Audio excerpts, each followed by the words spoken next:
Ready to go, Stephen? Yes, you're ready to go. Okay, welcome everyone. Good evening.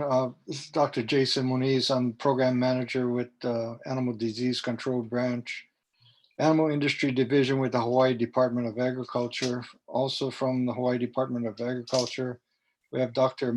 Isaac Maeda, our State Veterinarian and Administrator for the division, and Dr. Naomi Kamakau Sakugawa, our Veterinary Medical Officer in charge of Maui County.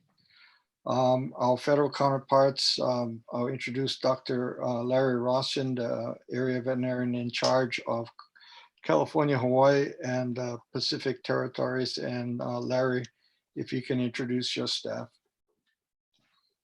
Okay, I'm on. So also have Dr. Anya Kotliarenko. She's the liaison officer with Veterinary Services here in Honolulu, Hawaii. Greg Ramos is the epidemiologist. He's in Nevada, but he's associated with Hawaii and this incident as well. From cattle health staff, for the cattle health staff, we have Dr. Brad Christensen, Dr. Chris Young. They're on board. And also Jason Lombard is an epidemiologist who was on board as well, listening in. I don't know if I missed anybody or not, so my apologies if I did. Oh, I see you. I have Chelsea Bronco, who is also an AHT here on Oahu with Veterinary Services. Going down the list. Sorry, guys. And that is all I've got. Thanks, Jason. Back to you. Okay, so what we're going to do this evening is give you an update of the situation with bovine tuberculosis on Molokai. Dr. Kamakau will do the presentation and give updates on the situation with the herds in Ho'olehua, and then I'll give a presentation on new findings on the west side of Molokai. So Dr. Kamakau, after we're done, we can have input from USDA and other HDOA staff, and then questions and answers from those attending the meeting. So Dr. Kamakau, if you can get started with the presentation. Okay, sounds good. Stephen, can I, next, I guess. Okay, so for those of you who are just joining in today and never got the first update, so I'm gonna go a little bit back on how we began until today. So the first herd we had is the index herd number 1. I put number 1 is for the Kili'iho'omalu herd. Next. So this herd originally, well, I guess going back, an index herd, just for clarification what that means. So index herd is a herd that has 1 or more infected animals. So this herd, Kili'iho'omalu herd, they were originally pastured in central Ho'olehua. That's where they're from. But because of the bad drought, they wanted to move their cattle to Mapulehu. So the whole timeline from December 2020 to June 2021, cattle did go to Mapulehu and then come back. So going back, in March, I did go and schedule a TB test there, the first one for them. I started the process, but due to the weather, I was unable to finish that. So we did give them a provisional quarantine that they could move their herd back to central Ho'olehua because there was no grass in Mapulehu at that time either. So they chose to move half of their herd back to Ho'olehua and kept the rest there in Mapulehu. And then I then rescheduled a second test in June 2021. And they brought the rest of their cattle from the east end, Mapulehu, back to central. So these images on the right, so the top right, that just shows Mapulehu where the cattle did go on the east end. The middle image shows, let me start with the bottom image. The bottom image, before they went to Mapulehu, they stayed in that C, the paddocks labeled C. Then they moved to Mapulehu, came back from Mapulehu, they went into the middle image, which is cross Mo'omomi Ave into that green circle. And then in June 2021, we did get that positive test result as well. Next. So for this herd, we tested June 2021 a complete herd test of 30 head with the caudifold test. Of the 30 head, there was one that reacted. And going back for those who don't understand the caudifold test. So the first thing we do for TB testing is we inject tuberculin into the tail head and the skin of the tail for the first test. So that's a caudifold test. And then 72 hours, we come back and we check that. So we check for any discoloration or lumps. If there's any reaction to that test, we then proceed to a second test that's called a CCT, or a comparative cervical test. With the caudifold test, you're expected anywhere from 3 to 5 to 7, depending on what literature you read, to get a reaction on the first test. Because the first test we do, it tests Mycobacterium in general. So Mycobacterium, there's many Mycobacterium in the environment. So you're expected to get some positives on the first test. So that's why we proceed to the second test, which is a comparative cervical test. So going on with the Kiliho Malu herd, we tested that one with the cattle, or one did respond. So we did the CCT on that cow and she became a positive. So just going over a little bit. So this is the cow in question on the bottom left image. The top left is the actual comparative cervical test that I performed. And for that, you shave on the right side of the neck. So that's the neck of this cow, 2 areas. The top area is where we inject Mycobacterium avian, which is common. It's a common reason for them to respond to the first test. And then the second one is on the bottom is Mycobacterium bovis. So you measure the thickness there. You come back in 72 hours after you injected. Then you measure the thickness again. You plot the difference in thicknesses on the scattergram noted on the top right. Depending where it lays on top that scattergram, you're either negative, suspect, or reactor. So in this case, this cow fell into the suspect zone. Okay, next slide, Stephen. So when they fall into the suspect or reactor zone, suspect zone, you could retest if you want, but because we understand the importance of TB on Molokai, we chose to get USDA to fund us to buy this cow for market value. So we could euthanize her, collect samples, send it out to our confirmatory lab, the NVSL, or National Veterinary Services Laboratory. So that same day when I tested the CCT or found that she was a suspect, we euthanized her that same day and we did a field necropsy of her. And the only notable lesion that she had was this approximately 3-inch diameter abscess in the lung. We looked through the whole body for lymph nodes, any abnormalities, and this was the only abnormality that we noted. So we sent this with additional tissues to National Veterinary Services Laboratory, or NVSL, in Iowa for further testing. So this cow did come back. So the sequence is they typically send us first the histopathology result. That's the first test we get back. That test, they pretty much cut up the lesions that we give in small little sections. They stain it with some special stains, and depending what they see under the microscope with the stain, they'll say that it's compatible with TB. So from there, they move on to the second test, which is a PCR, typically the second test result we get. So there's different PCR tests for the DNA of the bacteria. So for this, when we do get a PCR result, we're looking for the M tuberculosis complex. So what that is, it tests for both M tuberculosis complex includes M bovis, which is what we are worried about, TB in cattle, or M tuberculosis is what humans get. Mind you, don't forget that M bovis can be given to humans from animals, so it's a zoonotic disease. So in this one, this cow did come back as PCR positive for M tuberculosis complex, and we assume it's M bovis. So at that point, we go ahead, or they culture it. Culture can take up to 8 weeks or sometimes more, and they're looking for the actual bacteria that's involved. And so this one eventually did come back as M bovis. Next slide. So this herd, after we get a PCR result, the herd is formally quarantined. So they are issued a quarantine order.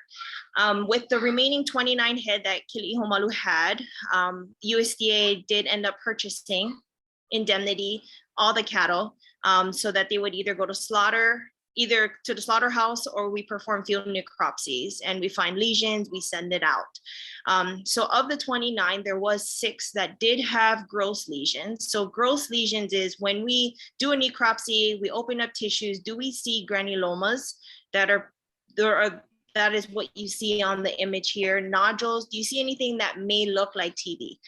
So these did have gross lesions that did come back histopathology compatible, that did eventually come back PCR positive and culture M. bovis.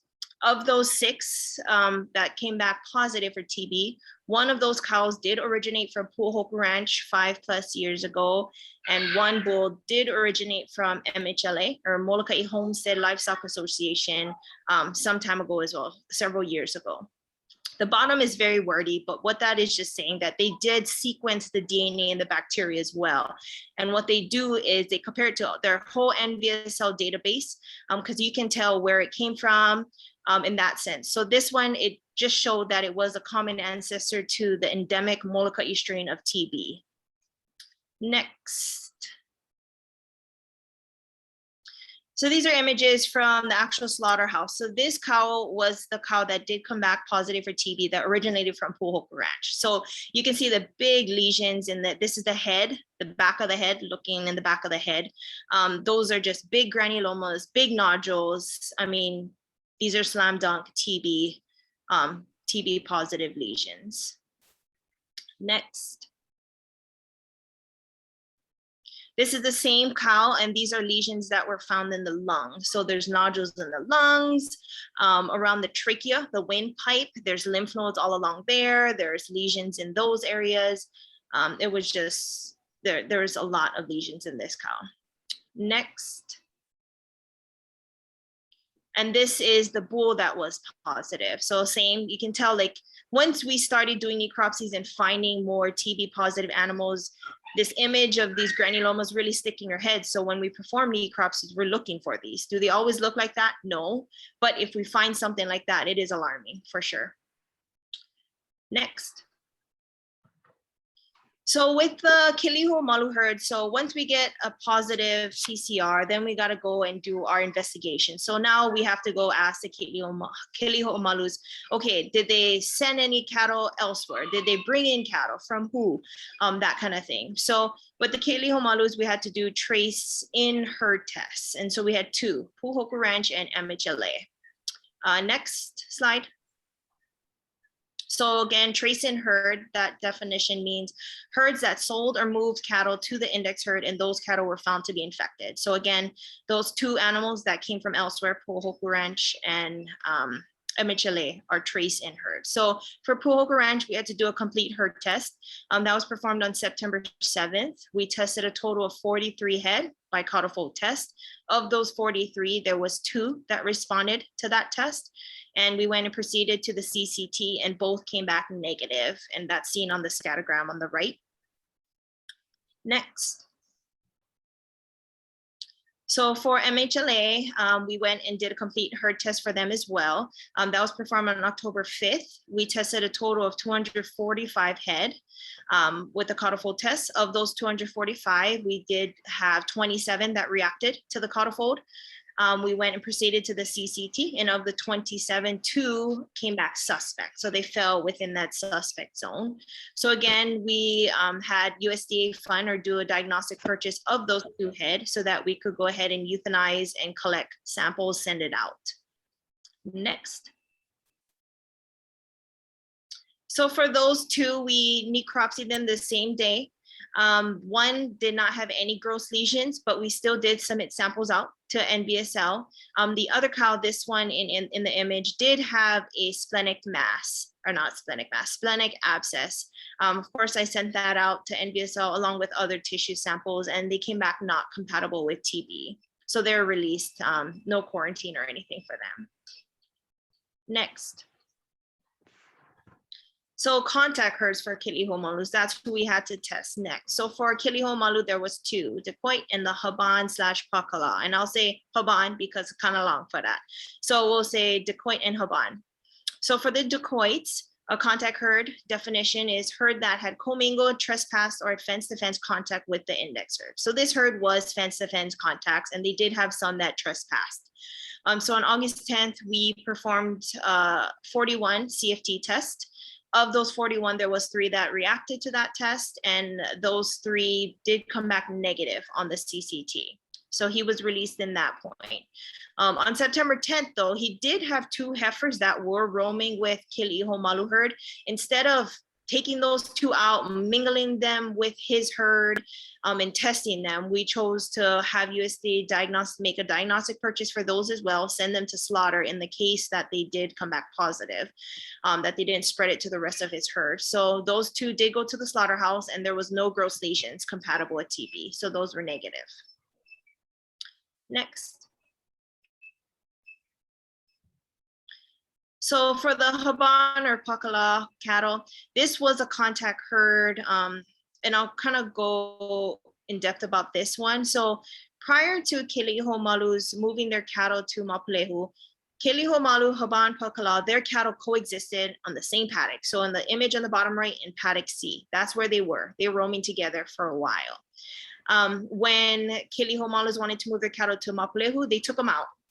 Haban and Pakala cattle remained in paddock C. When the cattle came back from Mapulehu of Kili'ihomalu's, they moved it across the road in the top image in the green. So they were across the road from where they originally were. They did have a bull from the Kili'ihomalu's herd that did later come back positive for TB that would jump over the fence and go into the Haban Pakala cattle. And he remained in that cattle for about 4 months before he went to the slaughterhouse. Next. So on August 13th, we did perform a herd test for Haban Pakala. We tested 23 head with cattle fold. Of the 23, 7 did react to the first test. And that included an 8-year-old St. Croix sheep. Of that 7, there was 1 CCT suspect, which was a 1-year-old Corriente steer. When we did get that CFD suspect on that St. Croix sheep, which is the image on the bottom right, you see how swollen it is. We did euthanize her that same day instead of going on with the CCT with consent with the owners, of course. And then 72 hours later, we did have that Corriente steer that did come back suspect. So it fell in that suspect zone you see on the top right scattergram. So again, we got indemnity for that steer. We euthanized him same day and we collected samples. Next. So necropsy findings for this steer. We did find granulomas, nodules like that in the images in the mesenteric lymph nodes throughout its GI tract. So the mesentery just suspends the GI tract in the abdomen. So lymph nodes throughout there did have these lesions in there. So they grossly looking at them, they looked compatible for TB. But of course, we sent it out to NVSL, came back histopathology compatible, and did eventually come back PCR positive. The results for the 8-year-old St. Croix ewe, we did submit samples out. There was pathology in the lung, but not compatible with TB. It did have interstitial pneumonia, but nothing having to do with TB. So that herd, once we got a PCR positive again, we do formally put them under a quarantine. So they were issued a quarantine order at that time. Next. So the remaining 24 head, we did get indemnity again for that whole herd to euthanize them so we can collect samples and submit out as needed. So out of the 24 head, there was 2 more that did have gross lesions that did come back positive for both histopath and PCR. I put an asterisk there by 24 just because there was 3 more head of cattle that we were unaware of during the testing. So those 3 did not get tested.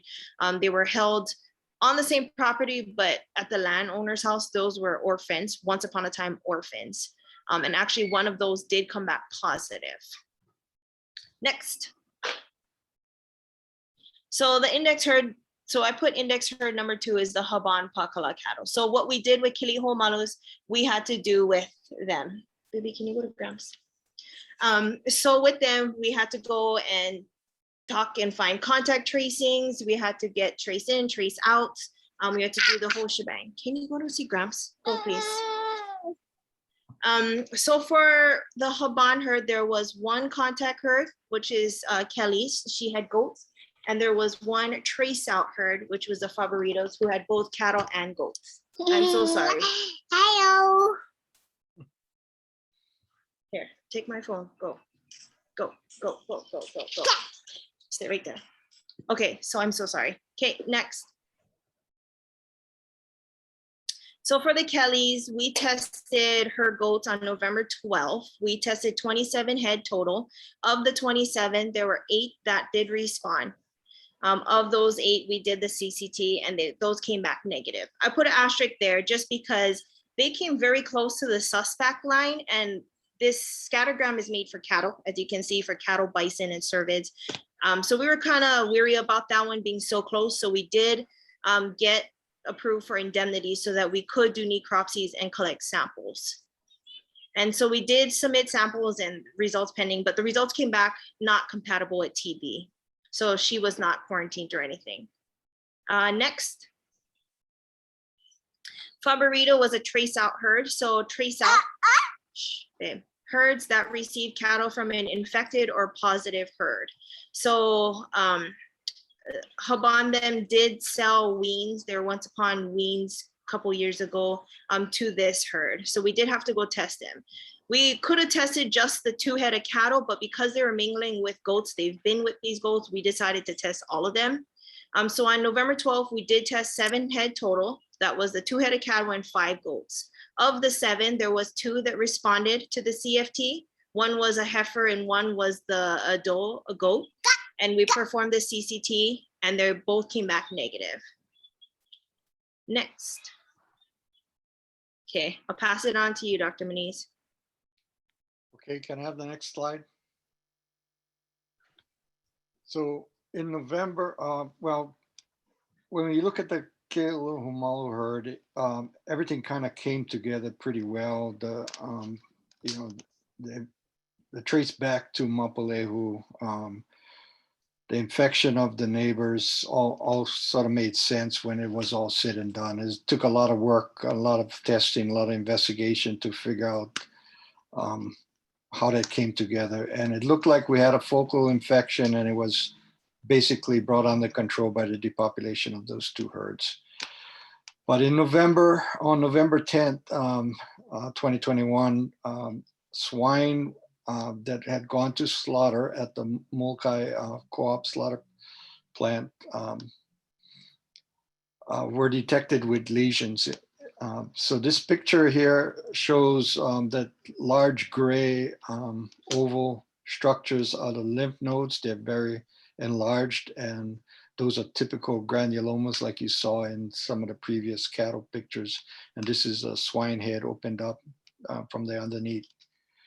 So there was 4 head of swine that were sent to slaughter that day, and all 4 head had lesions similar to this in the head and the heads only.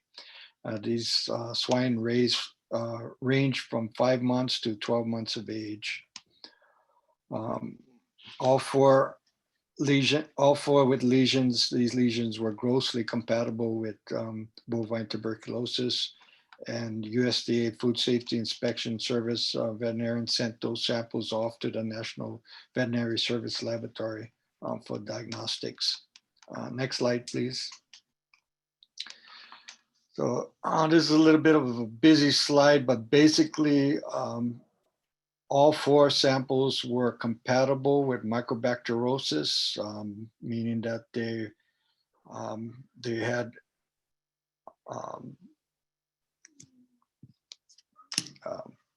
histopathologic changes that were picked up by the pathologists at the National Veterinary Service Lab, indicating that they were likely either Mycobacterium tuberculosis or Mycobacterium bovis.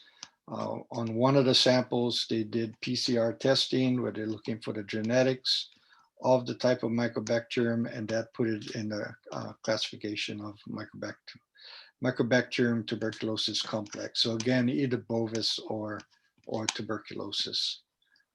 Next slide, please. The infected farm is a Donnelly farm.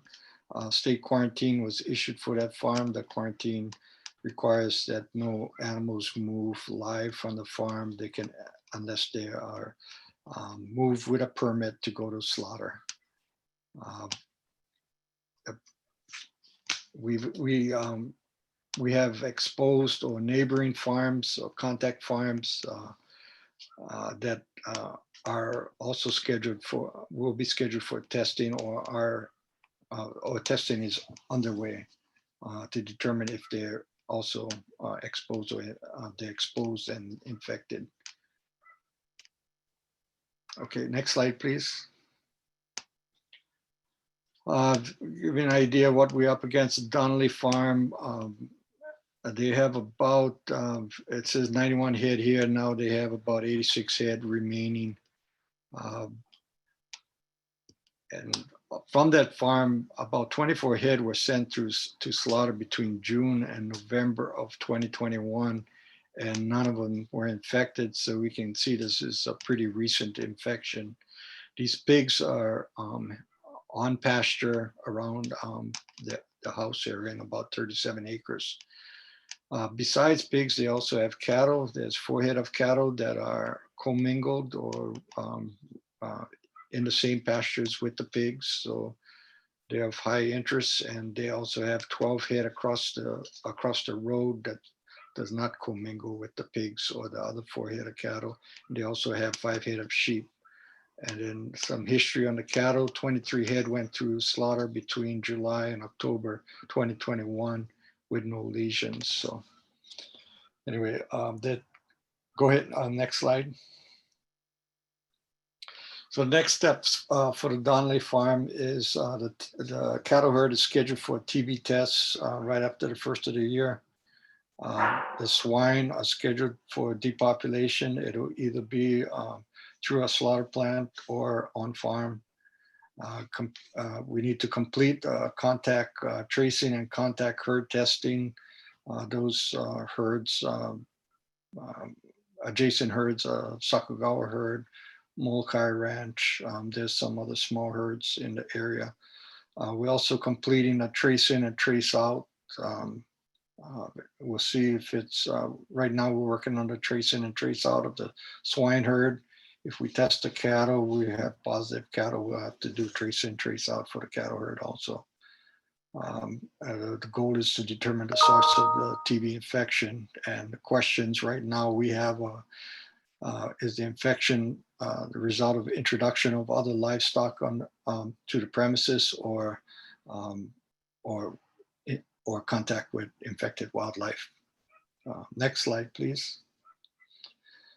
So in summary, situation on Molokai, the source of infection of the Kiliumalo herd is suspected to be wildlife from contact with wildlife at Mapalehu. Historically, we know that wildlife in the east end of Molokai have been infected for bovine tuberculosis. Secondarily, the Haban Pakala herd got infected by the bull from Kiliumalo that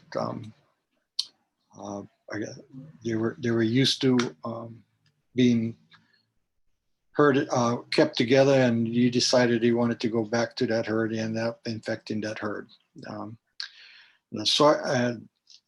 This second infection, this infected Donnelly pigs, still under investigation. We do not see any association between Kiliumalo, Haban herds and Donnelly infected pigs at this point. Next slide, please. So what's next? Well, last week we completed testing of one of the Donnelly contact herds, and that would be Sakugawa's. And we did have about a dozen cattle fold responders. We completed a comparative cervical tests on those responders, and out of those, there were 2 that fell in that suspect zone. We sacrificed those 2 animals, and we did find lesions in both cows in the head lymph nodes. These lesions were not the typical granuloma that you saw in the previous slides. They were suppurative or runny or pussy looking. And they potentially could be early infections, but tissues have been sent off to the National Veterinary Service lab. They should have got those samples today, and we'll hear either the latter part of this week or early next week whether we're dealing with bovine tuberculosis in that herd. There are more contact and area testing to do. Molokai Ranch would need to be scheduled, and also there's some smaller contact or trace cattle herds in the area, and there will be swine herds that at least one trace in swine herd and probably several trace out swine herds to be tested, and that will start after the first of the year. Next slide, please. More of what's next is determine the source of the new outbreak in West Molokai is important at this point. I don't want to be guessing at this point. We need to get the work done like we did in Central Molokai to kind of put the pieces of the puzzle together.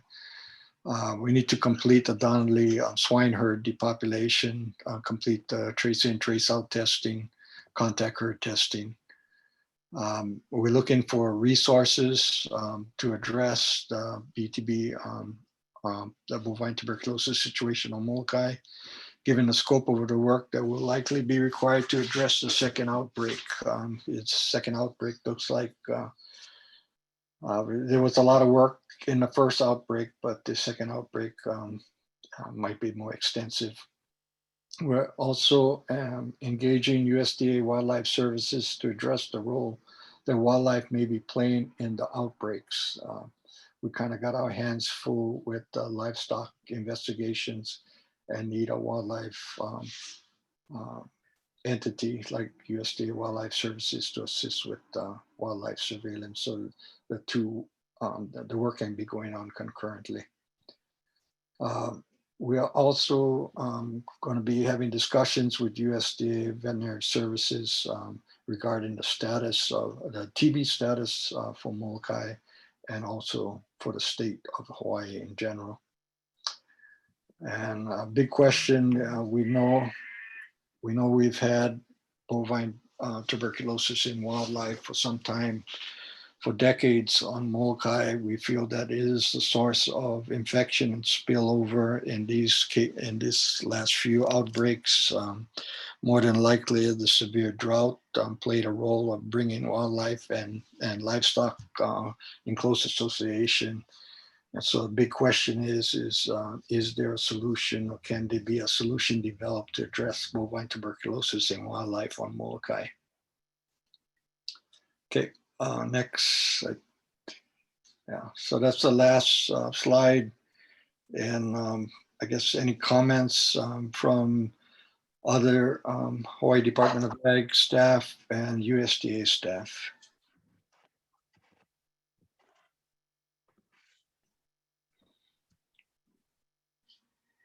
To all of you attending right now, the best way to let me know you'd like to speak is click the raise hand button in the middle of your screen, bottom middle. The first I'm going to call up is Molokai Hunting Club.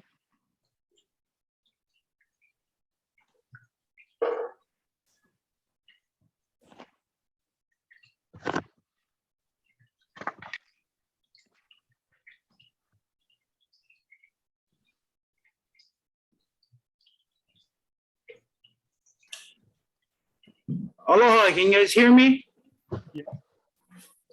Yeah. Thank you guys so much. Really appreciate all you guys' help and support in trying to figure out, the situation with the TB. Really appreciate you guys' help. We, the Molokai Hunting Club, I just have a few questions. With regards to the wildlife, since we are a hunting club and we're out there consistently hunting,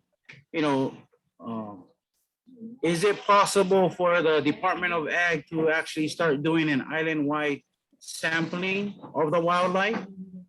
And next, being that there isn't any current testing or sampling being done right now, is there anything in particular as a hunter we should be looking at so that way it gives like a definite, that is TB? And should we be taking more photos of these and actually taking points of where we're dispatching these animals? What can we do as a hunter to help you guys do your guys' job more effective and efficiently? Yeah, so right now we kind of got our hands full with livestock. I go back to say the last outbreak we had in 1997. It took us about a year to deal with all the livestock stuff before we could then move over and start paying attention to wildlife. And I don't think we have the luxury to do it that way again. So I want to be able to run the two concurrently, where we've, the Department of Ag, our main focus going to be on the livestock, and there's quite a bit of livestock work left to do. And so we're trying to engage a wildlife agency to come in and assist with the wildlife surveillance. But that being said, starting January, we're going to pick up Gene Ross Davis. He helped us before for quite a few years, collecting samples from helping with testing and also collecting samples that hunters would bring in. So we'll get supplies put back together. We actually have supplies on Molokai already, where if somebody found something suspicious, we could get it sent to the lab and get it tested. I think it would be, the way we worked it before was we were able to, through USDA-Veterinary Services, obtain funds to pay hunters like a stipend, some gas money or whatever, $50, $75, whatever the case was over the years, to bring in the head and bring in what's called a pluck, which is the trachea, the lungs. And those were your major, the infection would show up. And so those were the things we focused on.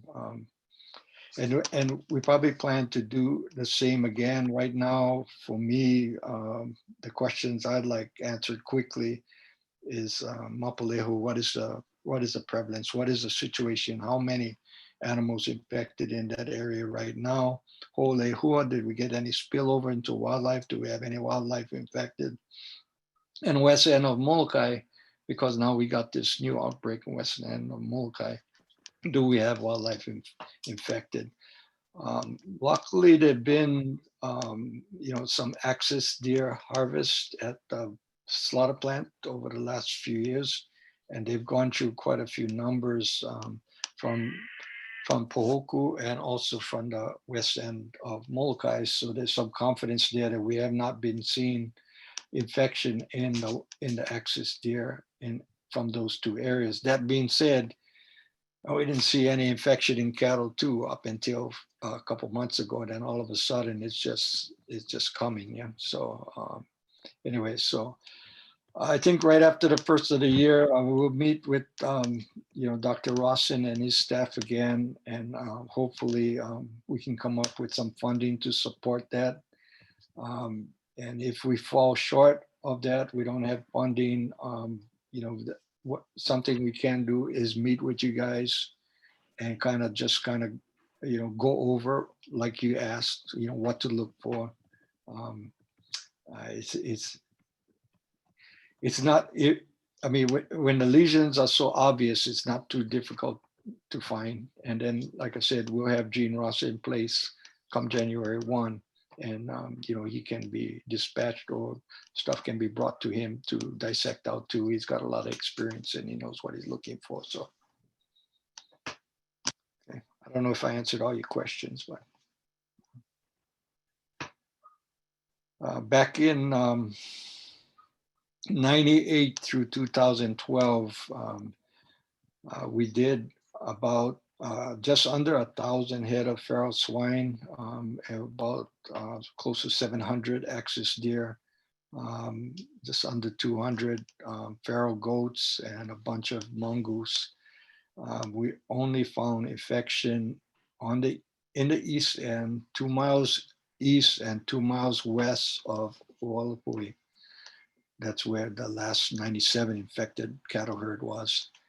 And in about 20 head of feral swine. We did not find any excess deer infected at that time. Mongoose, historically, excess deer and mongoose have been known to be infected on Molokai, and we did not find any feral goats infected. When we first started that surveillance, we did go island-wide, and then we started narrowing it down and just focused on the east end towards the end. So. I kind of like to leave it up to the wildlife experts to kind of design, what the next wildlife surveillance would look like. But we won't just drop it. I mean, if we cannot get a wildlife agency engaged, we won't drop it. We'll get involved too. It's just hard for us to do two at the same time.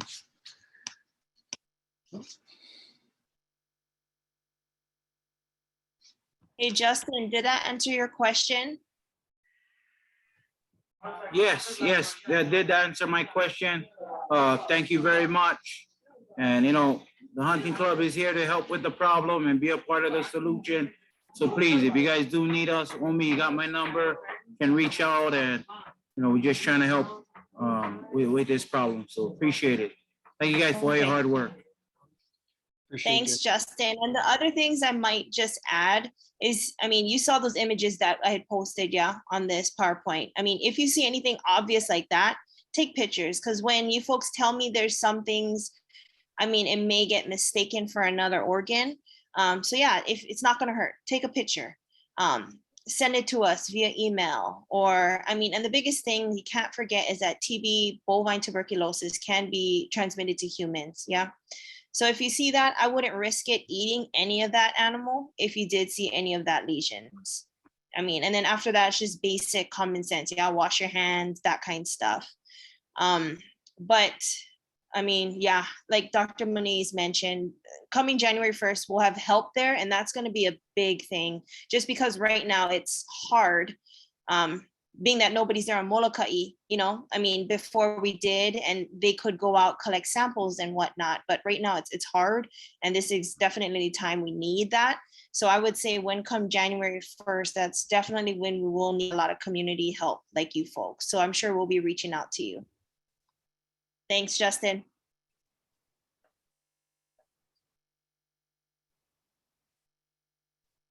Okay, next I'm going to bring up, we have Don Haban.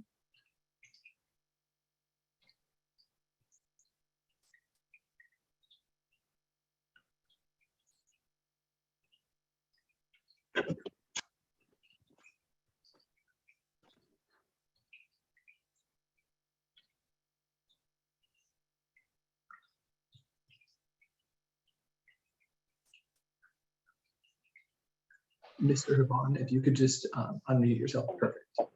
You guys can hear me? Yes. I know I sent a picture, and a picture can tell 1,000 words, but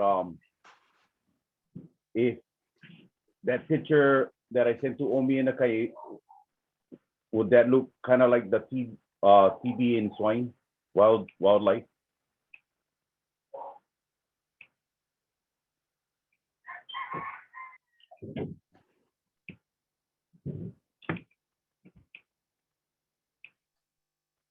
Hey, Don, that image is hard. Yes, images tell 1,000 words, like you just said. Yeah, it's hard just because some nodules can also be parasites too, which we have been seeing parasites making nodules in like the GI tract as well.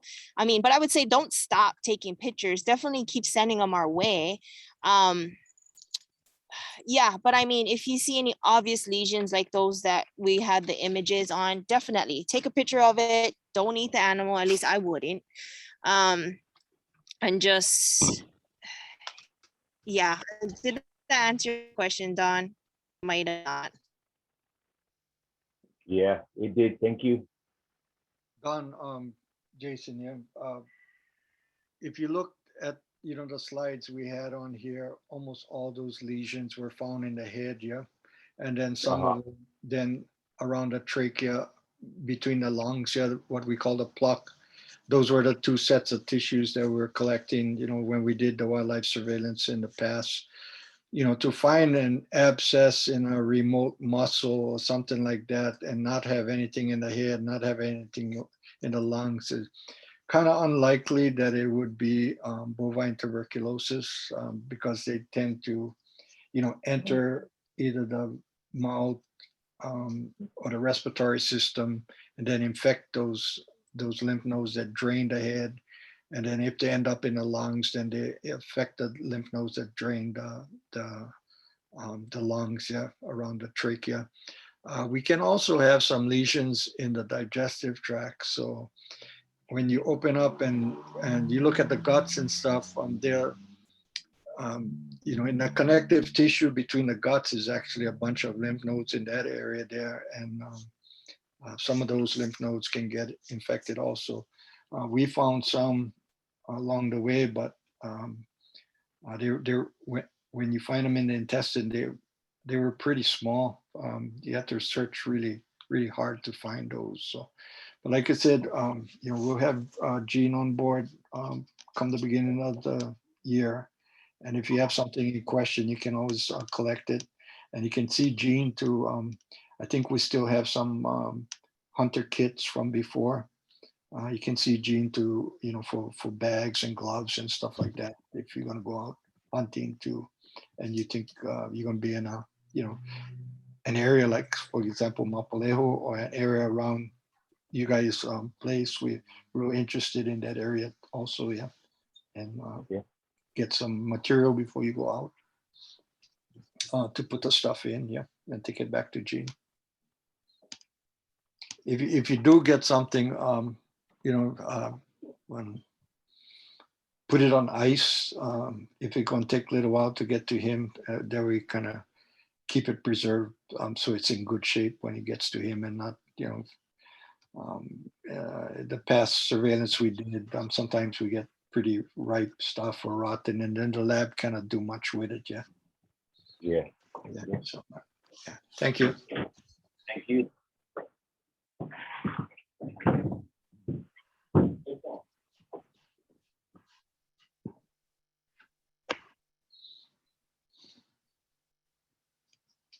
I'm not seeing any other raised hands. Were there any individuals you wanted to call up and have them say anything? Oh, I do have a raised hand. I don't quite know the name. It's a kind of a gibberish, but I'll bring them forward.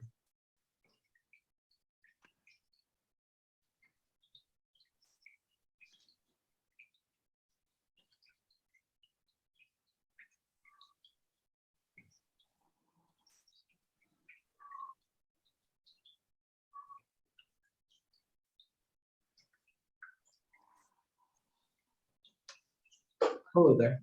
I've called you forward. We should be able to hear you if you speak.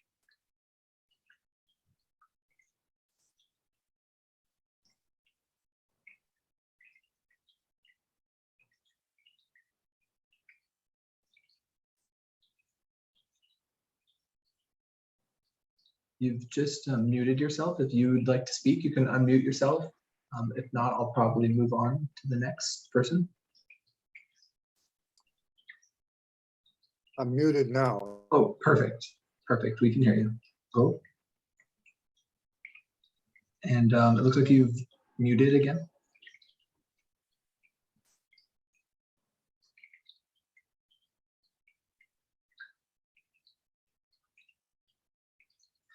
Another trick is if you're on a computer, you can just hold down the space bar and it will unmute you as you hold the space bar. And when you let go, it'll mute you again. So if you're having problems muting, you can just use the space bar to speak.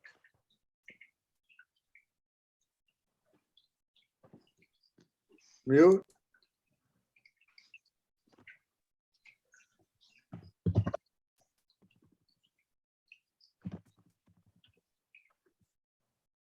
Can you hear me? Yes, we can hear and see you perfect. Okay, so I got a couple problems.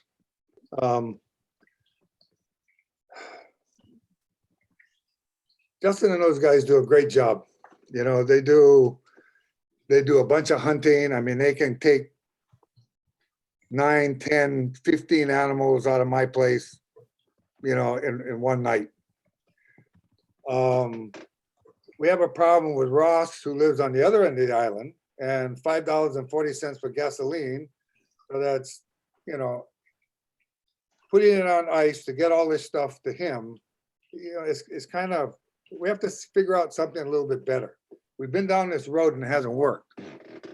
And one of my biggest questions is you pinpoint Mapalehu as being the source of the wildlife animals that infected that herd. You know, that herd was there for about maybe 5 months.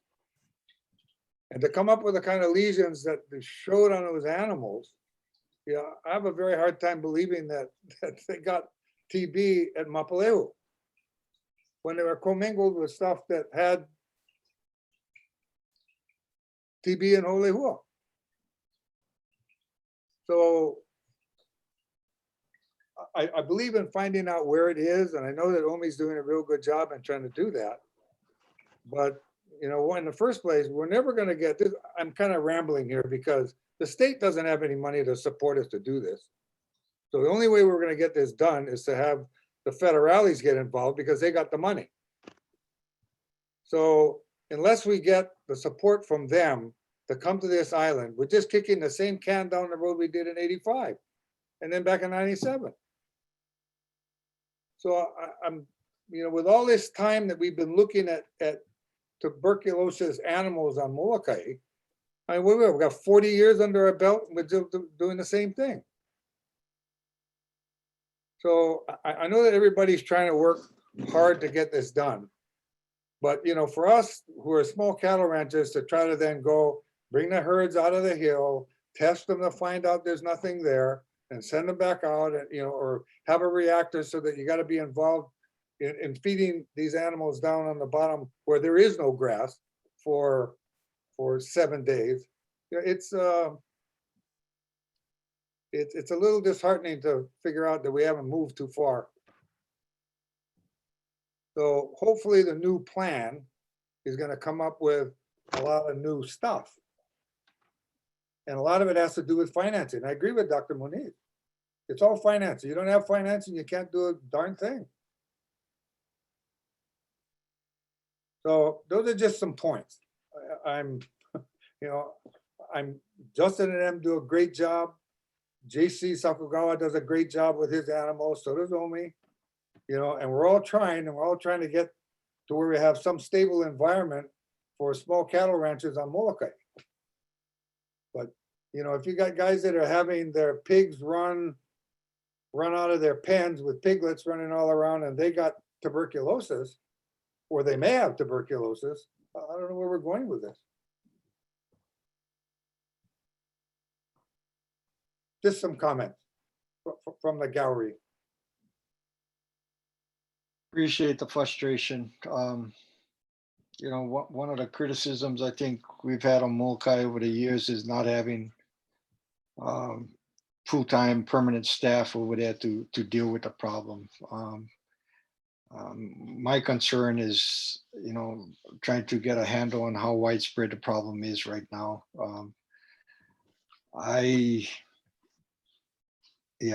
And it may require more testing in central Molokai to prove the point that you brought up. Historically, though, East End, Mapalehu has been a hot spot.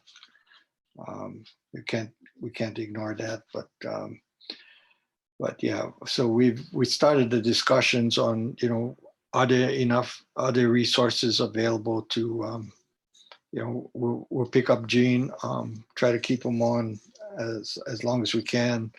I'd like to see a veterinary medical officer there 5 days a week at least, too, so that we don't have this going back and forth disruptions from weather, and can get work done quicker and try to get to the bottom of it. As far as how do we deal with you know, we feel wildlife is the issue. It's the issue in other parts of the world, England, New Zealand, Michigan. and the spillover back to cattle occurs in all those areas also. Well, maybe we got to think outside the box on what it's going to take on Molokai to protect livestock from problems in wildlife, or come up with some new science to address. So we did send some feral pigs from Molokai to Colorado, and they ended up in Ames, Iowa, to do some research on oral vaccine. And I was hoping that would show some promise, but apparently it's not there yet. The other thing is, can we provide physical separation? But that's a pretty expensive fence and high maintenance, but that's true. As far as the testing that we do in the cattle, USDA and the Hawaii Department of Agriculture has been coming up. We heard the concerns about the cost to hold these animals for the test. So a couple of things. One is been providing funding for feed. I'm not sure how long we can do that, and I would continue to make the requests, but as long as funds are available. And we're also looking at the possibility of another test, actually a blood test that would require handling the animals just once, so that would shorten the period of time that they'd have to stay close up to the corral or in the corral, waiting for the skin test to get done. So That'd be a help. yeah. Thank you. Thank you.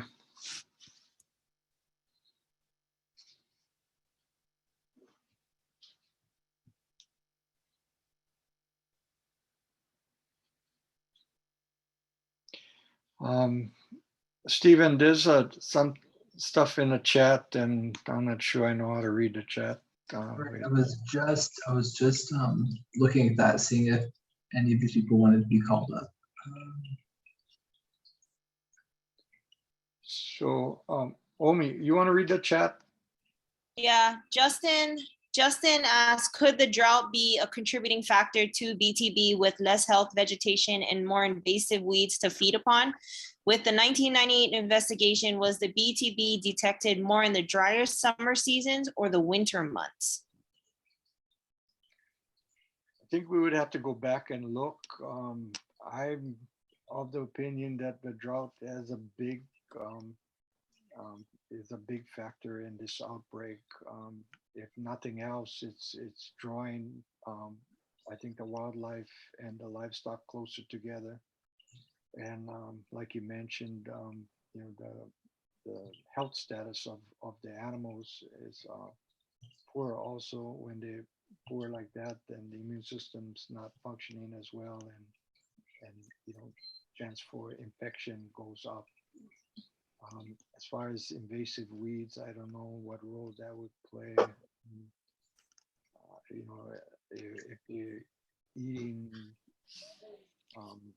products that are more woody and more abrasive, I think that potentially could play a role also. But I guess we would have to go back historically and look at the weather pattern back in '97 and prior to that, with infections we've had in different herds, to see how strong a correlation there is between the weather, droughts, and outbreaks.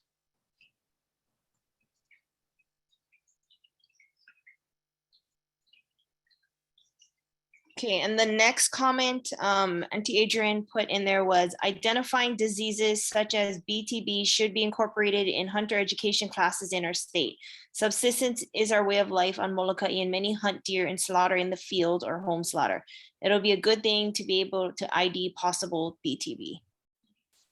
Yeah, and there are other diseases too. I think that's a good point and a good idea. And we all stay in our little cubby holes too much and don't interact with some of the other agencies that we work with, like DLNR, that puts on that hunter education. And I think that would be a excellent thing to do. Besides TB, we end up depopulating swine herds for brucellosis. We have another disease called pseudorabies that we could educate the hunters on. And there are some foreign animal diseases that are just getting closer and closer to our border that hunters would be an excellent source of eyes for us to, early detection. So good point, good idea. We need to make that happen.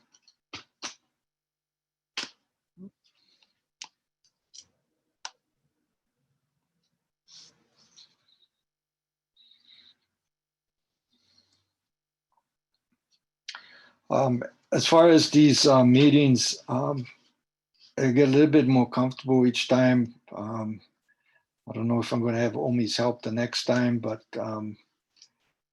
I think we need to do them every couple months at least. So maybe the end of January, we'll have some progress with the current investigation and relay that information to the public again. Yeah.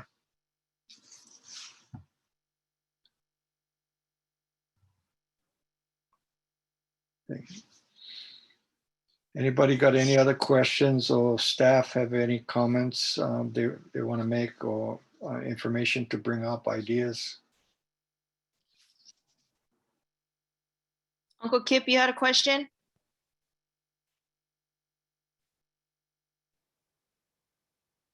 I'm bringing you up right now.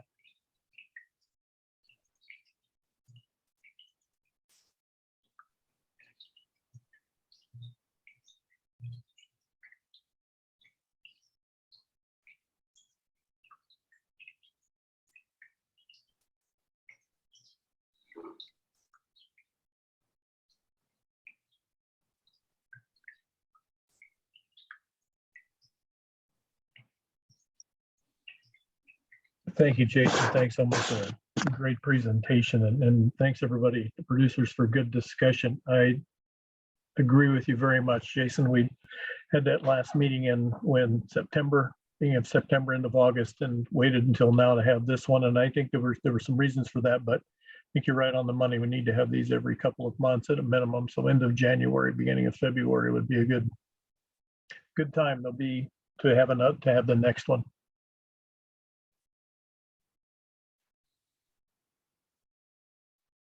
Uncle Kip, you gotta unmute.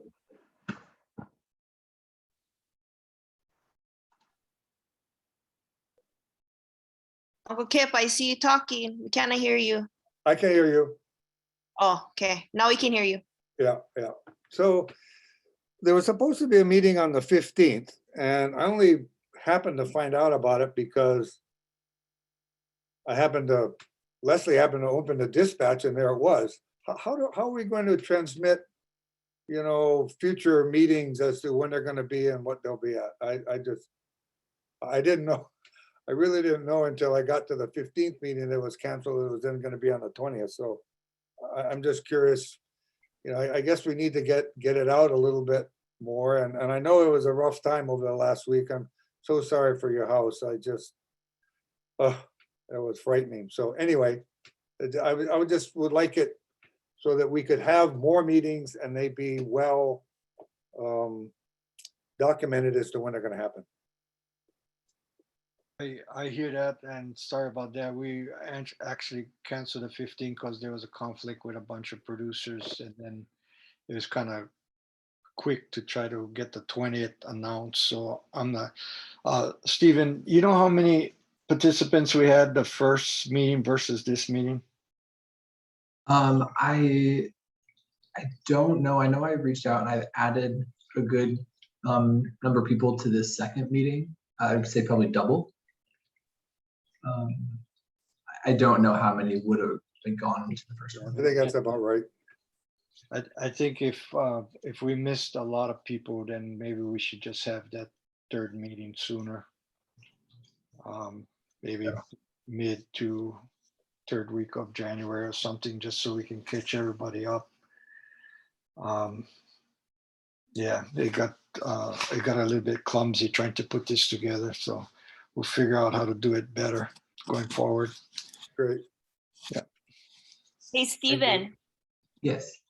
is there a way to get everybody's email and that when we want to have a meeting, like, I don't know how you do this, but on an email, like you can put everybody's email, say Molokai BTV or something, and then all their emails pop up so that we can send a link to all of them? Does that make sense? It does. I would have to look into if somewhere on our site we could add a A group or something? where just they so- can submit if they're interested, let us know their email. I can work on that. Or we just get all the producers' emails, send it to you, and you make a group, and that when we do have these, that at least you can just shoot it out via email to Yeah, them? I can definitely do that. Yeah, Okay. Steven, that helped. did we at least capture names with this meeting? Yes. Okay. Well, I know I had to put my email in. Did everybody have to put their email in? Yep. So we should have that already then. Yeah. So all of the stats from this meeting that will let us know who all. That might be a better way to do it. He's in here. All right. Thank you. Well, thank you, folks, for having the meeting. I appreciate it. I know there's been a lot going on, but I just, I know you hear my frustration, but I'm not so sure there is an answer, you know, there might not be. Or I mean, there might be an answer that might not be palatable for you folks on Molokai. That's mean, true. It's hard to meet in the middle because we understand how important wildlife is and how important, cattle is, but yet disease, it clashes with everybody. But yeah, it's hard. And a lot of it is, quite frankly, you bone out. I mean, you don't even go into the guts. So you take the strap, you take the hind, you take the fore, and the rest you dump. Sometimes you don't even go into you don't even go into the belly, so you don't know what's in there or not. Yeah, so I think that's kind of where we got to come up again with some sort of stipend where we encourage these guys to, collect stuff to bring it in. I know we're not going to get them all, but yeah, like you said, most of these guys pretty efficient on just taking the parts they need and not even get into the areas that we would be interested in seeing. So, Right. yeah. Harder to throw away when you got them. Easier to leave it all intact and just take the good meat. Yeah. Well, thank you, folks. But I think funding's an issue, timing's an issue.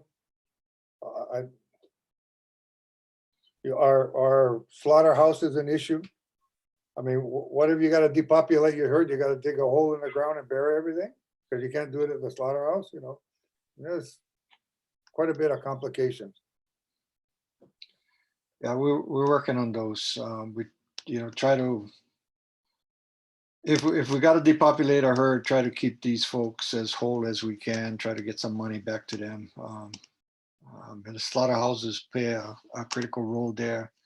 And there's a process for those carcasses to be evaluated so that they can be determined whether they're safe or they need to be condemned. Yeah. Okay. Thank you. Thank you all. Thank you. Leave the meeting now. Yeah.